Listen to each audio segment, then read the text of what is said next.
What's going on, bottom line viewers? It's Mitch here, back with your NFL Week 11 best bets, my favorite picks versus the spread, as well as that teaser of the week. Before I give you my favorite picks in the NFL this week, I do want to update you with a few things. So first, I have added another NFL betting show to the schedule here on the channel.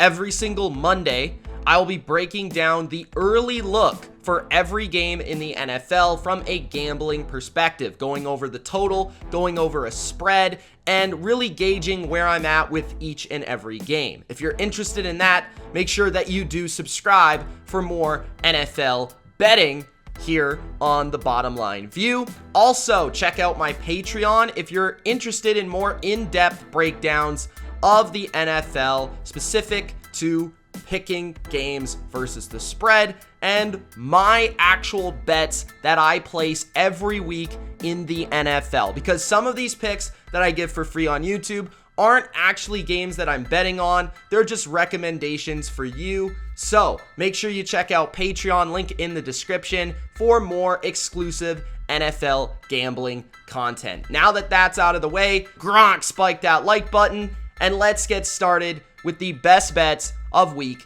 number 11. My first best bet of week number 11, we're sprinkling in a little bit of Thursday night football action for those of you watching this early. I'm taking the Patriots minus 6.5.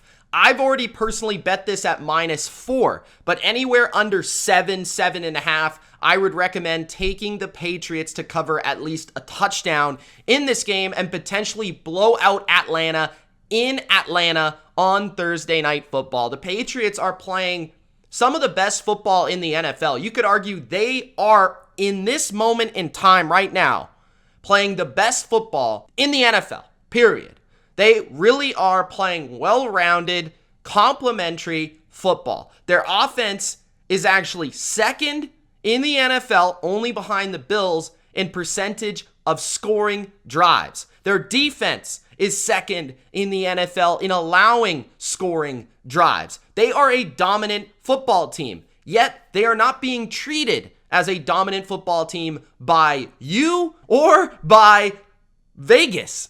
The public does not believe in the Patriots quite yet, even though they should. They should believe in New England. If this team had the Chiefs name, the Bucks name, the Rams name, the mystique of those teams, and even though this is Bill Belichick's squad, because they have a rookie quarterback, nobody is believing in New England as currently constructed to be an elite team. And I think they're wrong, especially in this matchup where they play an Atlanta Falcons team that is really bad and I think overrated. The Atlanta Falcons are one of the worst teams in football if you just look at DVOA. Their DVOA rankings this season, offensively, they are 29th. That doesn't sound like a Matt Ryan team. Defensively, they're 31st. Special teams, 32nd. Overall DVOA, 32nd. According to DVOA, they are the worst team in the NFL. So that is pretty wild, right? They don't have a really bad record, but whenever they play really good teams or even above average teams, they get blown out of the water. So in this game, I don't expect to be any different. You look at the matchups across the board, New England only really has to deal with Kyle Pitts. And we know Belichick's going to take your best weapon out of the game. Whether that's a double team, triple team, quadruple team, he's going to take them out of the game. Calvin Ridley is not suiting up. It doesn't look like Patterson, the hybrid playmaker, will be suiting up either. So Matt Ryan really has a bunch of no-name wide receivers to go to. The offensive line is hit and miss. They were missed last week, and they're facing one of the best front sevens at creating pressure and being creative up front and getting after quarterbacks. Matt Ryan's kind of a statue in the pocket. He's not going anywhere. New England should get pressure on him, create some turnovers, create some mistakes, and they've just been really disciplined in the back end. Offensively, New England, again, is low-key one of the better offenses in the league.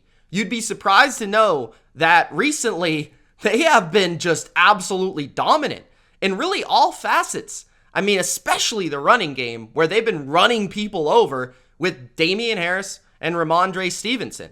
Their offensive line is intact with Trent Brown back, Mac Jones is dealing right now. Kendrick Bourne's playing well. And I really feel like the Patriots are an elite team that nobody really wants to admit that is actually elite. And I think on a Thursday night football game on prime time, they show everyone that they belong amongst the best of the best in this league, and I think you're getting them at a cheaper rate than the other elite teams in football. So give me New England -6.5 on Thursday night.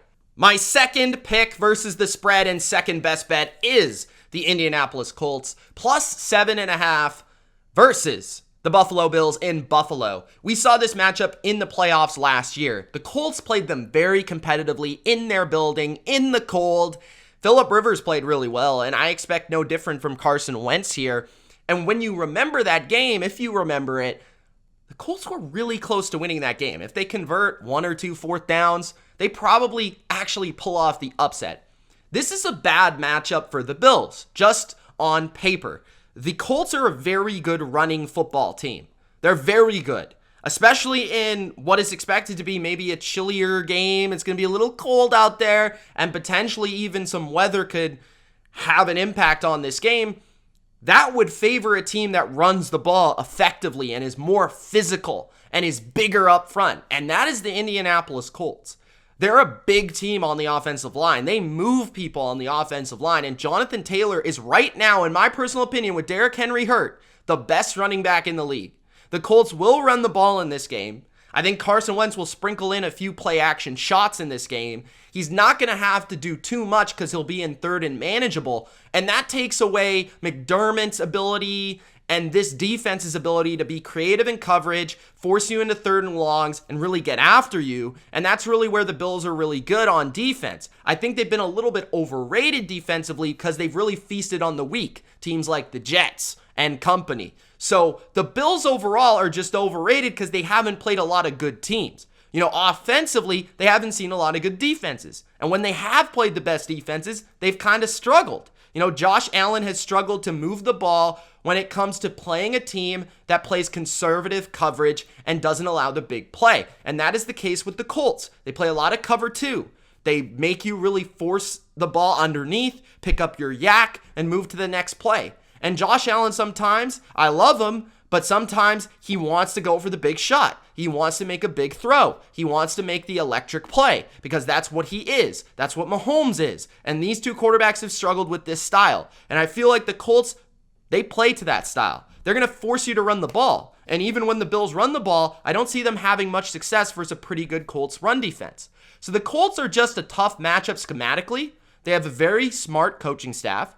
They have a serviceable quarterback who can make some throws and some plays, and they've got a very good rushing attack. So even if the Colts don't pull off the full upset here, I like them to cover 7.5. My third best bet is the New Orleans Saints +1.5. I do want to put a little caveat on this, a little asterisk next to it, and say, if you bet this, I would probably just take the money line, the Saints to win the game. But I also want to put an asterisk next to, it does scare me a little bit. Not really so much that Alvin Kamara is probably not going to play. I know that already. But the tackles of the Saints may not play. So that's something to take a look at. I would recommend waiting on this game. And if you're going to take the Saints, take them Saturday, take them Sunday before the game starts. Because there might be action that actually allows you to get this spread up to 2, 2.5, 3. I really see a lot of action coming in every week on the Eagles. So that's just a little play to put in your back pocket to say, maybe I won't take the Saints on a Thursday or a Friday, but let me wait till Saturday, Sunday, and if this line moves, I'm going to jump on the Saints, or I'll just end up taking them money line if I like what I see on the injury report. So just make sure you know that. But I do like the Saints in this game.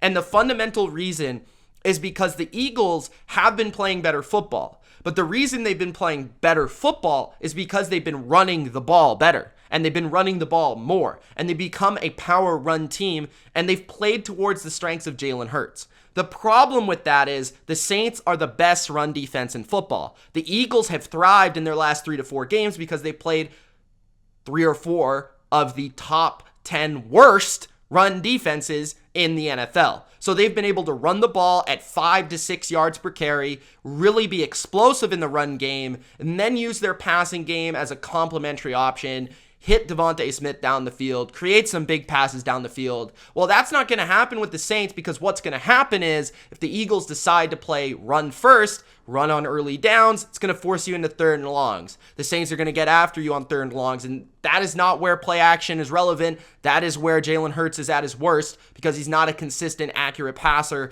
in those short to intermediate ranges. So I feel like the Eagles' offense just doesn't match up well with the Saints. Especially Lattimore on Smith, that takes away one option. They're pretty good at defending tight ends if Dallas Goedert's active. So I'm not too worried about the Saints defense here. I think they dominate this matchup in this game. Offensively, I like the Saints because Sean Payton. Sean Payton is the second best coach in football, in my opinion, behind Bill Belichick. And I think he really does a good job of scheming offense. And he is an excellent play caller and an excellent guy at attacking a weakness of the defense. And the Eagles are a very soft coverage defense. I've talked about this many times, but this plays into the hand of the Saints because Trevor Siemian is not a big-armed quarterback. He's not throwing 20, 30 yards down the field. He's just going to dink and dunk and dink and dunk. The Eagles like to kind of play soft, and they don't allow big plays. Well, the Saints are going to just take those, and I feel like Sean Payton's going to have 1,000,002 plays to just attack the underneath coverages of the Eagles, and Siemian's smart enough and effective enough and accurate enough to take those passes. On top of that, the Eagles haven't been very good at defending the run. Mark Ingram should find some success and set up Siemian in manageable third downs, unlike the Eagles. So schematically, matchup-wise, this game favors the Saints. I'm not too worried about them playing on the road, and there is also the revenge factor of them getting after Jalen Hurts in this game after shockingly losing to them last year in his first ever start. So I like New Orleans in this game, plus the points, or just take them on the money line. But remember, wait until Friday, Saturday to take the points or place a bet on the Saints. My fourth best bet, and I'm going to keep this short and simple, the Miami Dolphins, -3.5 over the New York Jets. At first, I didn't think this was going to be a game that I would bet on, just given these are two awful teams. But what I've liked about the Dolphins is they're back to playing Brian Flores defense. They're aggressive. They rush the passer. They blitz a lot. And they're playing better man-to-man coverage on the back end. The New York Jets, on the other hand, are an absolute disgrace to defense in all of humankind. I mean, it is disgusting. They can't play defense. They allow 30-plus points a game, maybe even 40-plus points a game. It is gross. Guys, they have the worst defense in football right now, and it's not particularly close. I think you can make an argument that the Jets are the worst team in the NFL at this moment in time, at least the way they're playing. They have Joe Flacco starting. Joe Flacco is a literal statue in the pocket. Brian Flores is going to blitz the living you-know-what out of Joe Flacco. He blitzed him 20 times in a game that the Dolphins won 24-0 last year. This game is no different. Tua is going to take advantage of the worst defense at defending underneath passes in the NFL, the New York Jets, and I feel like the Dolphins' offense, that's not very good, playing a very bad defense, is going to look better than they are. They're going to move the ball. They're going to score some points. Meanwhile, Joe Flacco is just going to be throwing picks. He's going to be chucking the ball underneath to the running back and getting tackled, and he's going to be punting all day long are the New York Jets. So personally, I think the Dolphins are starting to hit a stride late in the season where maybe they're not a playoff team like we may have thought before the year, but they're definitely going to be better than the worst teams in football. So I just don't think 3.5 points is enough in this matchup. Give me Miami. My fifth spread pick and best bet is the Baltimore Ravens, -4.5. Now, personally, I thought 6 was going to be too many points to lay with the Ravens, but now it's 4.5, and to me, 4.5 is downright disrespectful. The Ravens should beat the Bears by 6 to 7 points. They really should, and 4.5 is just not enough. I understand Lamar Jackson being sick and all of that jazz, But the main difference in this game is nothing to do with the Ravens offense. Although I do think they can pass the ball and sneakily run the ball versus the 23rd ranked run defense in the league in the Chicago Bears. So I do believe Latavius Murray being back, Devontae Freeman running it well, they'll run the ball effectively. And I don't think Lamar will have to be relied on a ton to make a ton of plays with his legs, right? But he could make some plays with his arm as long as he's ready to go and in the lineup. I like the Ravens offense to put up a decent amount of points. But defensively is where I love it. Don Martindale is going to blitz the absolute you-know-what out of Justin Fields. Just like I talked about with the Dolphins. You know what the Dolphins are going to do on defense. You know what the Ravens are going to do on defense. And when they play quarterbacks that are not capable of getting rid of the ball or not capable of reading defenses properly or not capable of really releasing the ball accurately on time against a blitz, that's Justin Fields. Fields is a young quarterback. He's playing one of the best defensive minds in football. This is an utter total mismatch in this game. I get it. People love Justin Fields. He's very athletic. He's got a strong arm. He's not ready for the best defensive coordinators in football. And Don Martindale's in the elite tier of defensive coordinators. The Ravens are going to dominate this game through their defense. I don't see Chicago running the ball a ton in this game. And I really feel like the Ravens were embarrassed on Thursday night in front of everybody. John Harbaugh has my respect when it comes to motivating a football team. They're going to be gangbusters in this game. They're going to be ready to go and proving that they still belong amongst the elite in the AFC. Not to mention with the Chicago Bears, their injury report is pretty crazy. When you look at their Wednesday injury report for guys that did not practice, Jimmy Graham, Akeem Hicks, Eddie Jackson, Khalil Mack, Allen Robinson, Danny Trevathan, Elijah Wilkinson. This is some of their best players on their entire team, especially their defense. So that is another reason to take the Ravens here. So Ravens win this game and cover. My sixth and final spread pick. I know this is absolutely insane, but listen, the Houston Texans plus 10.5. I have a feeling about this game. I get it. It's not great analysis. I've got a feeling about the Texans. I have all week. I feel like they're going to keep this one competitive with the Titans. There is one factor in the NFL that nobody can account for on a point spread, and it's the potential for an emotional letdown. The Titans have played big game after big game after big game.